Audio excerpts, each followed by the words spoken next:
Bonjour à toi qui me regarde, bienvenue dans cette nouvelle vidéo à l'extérieur. Une fois de plus, j'ai pu profiter du beau temps qu'il fait aujourd'hui. Il fait vraiment beau, c'est magnifique à l'extérieur. J'ai voulu profiter du beau temps pour faire encore une vidéo de plus à l'extérieur avant que le climat ne change complètement.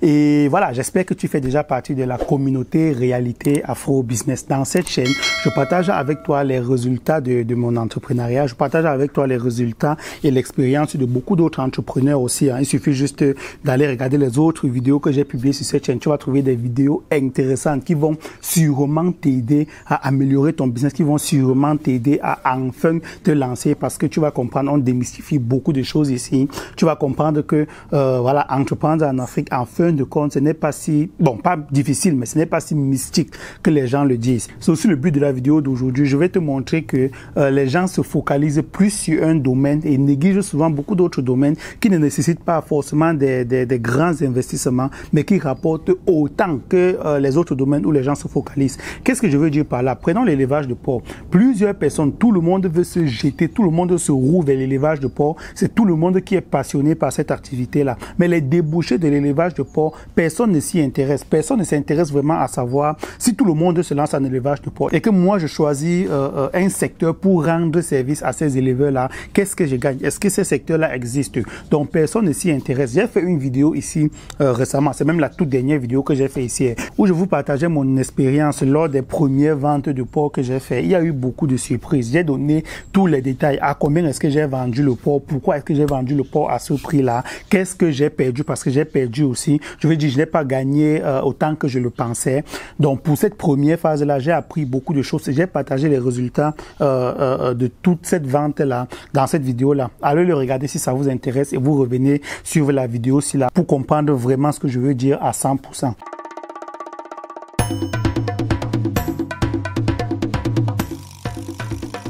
Donc, dans cette dernière vidéo en question, je disais que j'ai vendu ma viande de porc à 2200, 2300. On va caler sur 2200. Calons sur 2200. J'ai vendu ma viande à 2200. Et celui qui a acheté ma viande, qu'est-ce qu'il a fait? Le travail, il a battu devant moi. Mes porcs ont été nettoyés. Mes porcs ont été, voilà, on l'a fendu le porc, on a retiré les intestins, le sang et tout. Tout ça, ça a été fait dans ma ferme. Et les vidéos, comment tout ça s'est passé, je l'ai mis dans la précédente vidéo. Donc, il a fait ce travail-là. Et derrière, il lui manquait un autre travail à faire. C'était de vendre. Donc, vendre et nettoyer le porc, ce travail-là, il gagne avec 800 francs. Moi, je lève le porc. Je veux dire, je lève le porc en 4 mois, voire 5 mois, voire même 6 mois pour d'autres personnes. Donc, je prends la peine d'élever le porc, tous les risques qui vont avec. Ça veut dire les morts-nés, ça veut dire les porcs qui vont, les porceaux qui vont mourir parce que, voilà, peut-être trop petit, parce qu'il fait trop chaud, parce qu'il fait trop froid et tout. La peste aussi, qui n'est pas contrôlée, même pas 1% en Afrique. Donc, tous ces risques-là, je les prends pour venir vendre la viande à 2200. En vendant la viande à 2200, le maximum que je peux gagner, je veux dire, même si j'ai réduit les coûts de production, j'ai mélangé mon propre aliment, peu importe, le maximum que je peux gagner, c'est, on va dire, allons-y, 400 francs. Voir que c'est, vu que c'est même presque impossible, mais on va aller sur 400 francs. Donc, on peut supposer que je nourris mon porc à 1800 francs et je gagne 400 francs sur chaque kilogramme en prenant tous les risques que je viens de citer. Mais un monsieur vient parce qu'il est boucher, parce qu'il est braiseur, parce qu'il fait son restaurant ou je ne sais pas moi quoi. Il prend le même porc, il nettoie et il s'en va vendre et il fait un bénéfice de 800 francs. Donc il fait un double bénéfice par rapport à toi. Et qu'est-ce qu'il faisait pendant ce temps? Il attendait juste que tu finisses d'élever ton porc, que tu prennes tous les risques, que le porc soit fini, bien gros, bien dodu, voilà, bonne qualité de viande. Il vient, il prend, il achète à un prix minable, il nettoie, il là-bas, il nettoie, il s'en va revendre et il fait le double du bénéfice. Moi, je me pose maintenant la question à savoir, les Africains qui vivent sur le continent, parce que les gens se plaignent beaucoup, même sur mes vidéos, les gens se plaignent beaucoup de dire que les astuces que tu proposes, c'est beaucoup plus adapté à la diaspora. Tu viens parler peut-être de la création de ta ferme. Nous sommes contents, mais on vient voir que ta ferme, tu l'as fait à 13, 14, 15, 16 millions. Ou est-ce que nous, on va prendre l'argent comme ça sur le bon? Toujours ces excuses-là du plan financier, on n'a pas l'argent pour se lancer. Parler aussi des astuces qui vont aider les gens qui sont sur place. Moi, je vous pose la question, à vous qui êtes sur place en Afrique. Et pardonnez-moi si je suis un peu dur, mais c'est la seule façon pour moi de communiquer, pour me faire comprendre.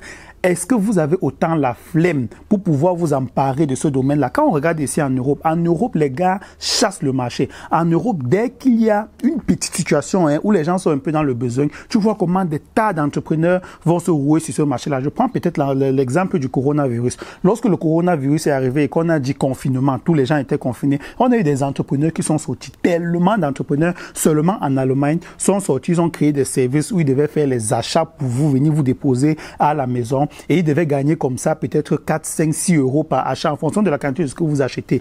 Donc, les gens sont tellement actifs, les gens ont tellement cet amour-là de gagner l'argent en résolvant des problèmes. Mais chez nous, en Afrique, les gens sont tellement... Je sais pas, les gens ont tellement la flemme, les gens dorment, les gens, voilà, je veux dire, les gens ne sont pas actifs. Qu'est-ce que vous foutez? Voici un marché, par exemple, où on te dit qu'il y a tellement de gens qui élèvent le porc en Afrique, tellement de porc. Et tu as donc la possibilité d'acheter le porc, faire un travail derrière et revendre le porc là et gagner 800 francs par kilogramme. J'ai moi-même plusieurs fois dit dans cette chaîne que la transformation de la viande de porc a de l'avenir en Afrique. Mais je pense que les gens me comprennent toujours mal. Quand je parle de transformation, les gens pensent... Et c'est aussi pour ça que les Africains de l'Afrique les Africains qui vivent sur le continent africain, qui regardent ma vidéo, vont venir toujours se plaindre que non, tu parlais des concepts qui sont adaptés pour la diaspora. Pourquoi? Parce que les gens pensent toujours que quand on parle de transformation, on parle de viande hachée, on parle de saucisson, on parle de jambon. Ce n'est que ça quand on dit transformation de viande, ce n'est que ça que les gens voient. Or, la transformation, c'est quoi? La transformation, c'est de prendre une matière première, la transformer en matière secondaire et pouvoir revendre par la suite. La matière première ici, c'est quoi? La matière première, c'est le porc. C'est la viande de porc, c'est le porc vivant. Si tu prends la viande de porc, tu nettoies, tu découpes, tu emballes bien et tu revends, tu auras fait de la transformation. Et c'est généralement de cette transformation, quoique l'autre transformation aussi, l'autre forme de transformation avec les jambons et tout ça, ça aussi un marché en Afrique. Mais le premier besoin, je veux dire le secteur où il y a le plus de besoins, c'est d'abord le découpage, quoi, les viandes en morceaux. Les gens en ont besoin. Maintenant, tu peux poser la question à savoir, ok, maintenant je suis au courant du marché, qu'est-ce qu'il faut faire? Je vais répondre à ta question en te disant ce que j'ai vu quelqu'un faire. Je vais pas te dire, ce pas des théories que j'ai imaginées. Je me suis dit que non, ça peut faire une bonne vidéo, je viens te raconter. Non, je te parle de ce que j'ai vécu dans ma propre ferme. Celui qui est venu acheter ma viande, il a fait 3 choses. La première chose, c'est qu'il a d'abord abattu le porc, il a nettoyé. Et l'autre avantage aussi, c'est que les boyaux lui appartiennent. On ne compte pas les boyaux. Je crois que j'ai pas dit ça dans la dernière vidéo, mais ce sont des choses qui se vendent aussi beaucoup rapidement au marché. Donc les boyaux lui appartiennent. Le sang du porc qu'on vend aussi justement dans les élevages de chiens, ça lui appartient. Et la viande en question lui appartient. Donc il va nettoyer la viande, il va nettoyer l'intérieur ainsi que l'extérieur et il va procéder au découpage. Ça c'est le deuxième travail qu'il effectue. Il va découper la viande du porc. Et le troisième travail maintenant, c'est qu'il va aller vendre cette viande-là. Moi maintenant, ce que je te propose de faire, c'est quoi? C'est de te pencher peut-être sur les 2 premières étapes. Ça veut dire quoi? Ça veut dire que tu peux te spécialiser dans l'abattage de porc. Ça veut dire que tu crées ton abattoir où on te demande pas ici d'aller chercher le marché. On te demande juste de recevoir les différents éleveurs. Ça, c'est un marché énorme. Moi, par exemple, je serais intéressé par quelque chose comme ça, de savoir que si je finis d'élever mon porc, par exemple, je sais que si je veux abattre un porc et le faire nettoyer et que j'ai pas les compétences ou alors j'ai pas la structure pour le faire moi-même, je peux venir dans ton abattoir, voilà, tu me fais ce travail-là. Ça veut dire que tu nettoies le porc, tu nettoies l'intérieur, comme j'ai déjà dit, tu procèdes au découpage et je me remets maintenant ma viande. C'est là maintenant que je vais aller voir le boucher ou le braiseur, le restaurant, en essayant aussi d'augmenter une marge. Au lieu de vendre ma viande à 2200, je vais pouvoir maintenant vendre ma viande à 2500, 2600. Toi, derrière, maintenant, je vais te payer le service. L'inconvénient ici un peu, c'est que si tu veux juste te contenter de nettoyer la viande, découper et remettre à l'autre, l'inconvénient, c'est qu'il va te falloir une très grande structure parce que si tu nettoies peut-être 10 porcs par jour, 20 000 par jour, pour moi, c'est pas assez, quoi. Pour un bon business, ça doit rapporter beaucoup plus que ça. Donc, du coup, il va te falloir vraiment une grande structure où tu vas pouvoir, voilà, nettoyer pratiquement 100, 200, 300 porcs par jour. Ça va te demander peut-être, disons, beaucoup plus d'investissement, mais, voilà, quoi. Derrière, tu auras un grand marché, tu auras des gens qui seront forcément intéressés par ça. Parce que comme j'ai dit, quelqu'un serait intéressé à savoir qu'il vient chez toi, il donne son porc, il reprend son port propre et il paye 2000 francs, il est tranquille, il est peinard, il sait que cet argent-là, il va pouvoir le récupérer derrière lorsqu'il va aller vendre au boucher et il va même pouvoir encore ajouter quelque chose dessus. La deuxième chose que tu peux faire, c'est quoi? C'est que tu peux créer juste une petite structure, hein. Ça ne demande vraiment pas beaucoup de moyens. Je vais encore te citer tout le matériel qu'il te faut. Là aussi, c'est une utopie. Là aussi, c'est quelque chose où les gens pensent que quand on parle de transformation, on parle d'un truc comme ça, il faut aller en Chine, acheter les machines, zéro. Reste bien jusqu'à la fin parce que après le point que je vais citer ici, là, je vais te dire tout le matériel que j'ai vu chez le monsieur. Avec ça, en 1 heure de temps, il avait fini avec un pot. 1 heure de temps, il avait fini avec un pot entier. Donc, la deuxième chose que tu peux faire, c'est quoi? La deuxième chose que tu peux faire, c'est un petit abattoir où tu t'es spécialisé justement à nettoyer le porc, découper et aller vendre. Tu vois bien que l'inconvénient ici, c'est qu'il va te falloir créer ton propre marché. Il va te falloir faire un travail supplémentaire de vente. Mais la demande est là, les amis. La demande est extrêmement croissante. Par rapport à l'Europe, ici, tu n'as pas besoin forcément de créer une application où les gens vont pouvoir commander de chez eux. Tu n'as pas besoin de tout ça. Il suffit juste d'aller vers les foyers. Tu leur donnes la possibilité d'acheter ta viande un peu plus moins cher. C'est ça les affaires. Les affaires, c'est de proposer un produit à un consommateur avec un bon prix. Tu fais un truc comme ça, l'argent va te tuer. Et ici, comprends très bien, je te demande pas d'élever le porc pour pouvoir derrière faire. Non, tu achètes le porc, tu fais le travail derrière et tu revends à un prix tellement élevé. Tu n'as pas besoin de te tuer forcément pour aller dire que tu vas te lancer dans l'élevage de porc, construire la ferme, prendre tous les risques qui vont avec. Tu n'as vraiment pas besoin de ça. Ça, c'est un grand marché et je te le dis parce que je l'ai vécu.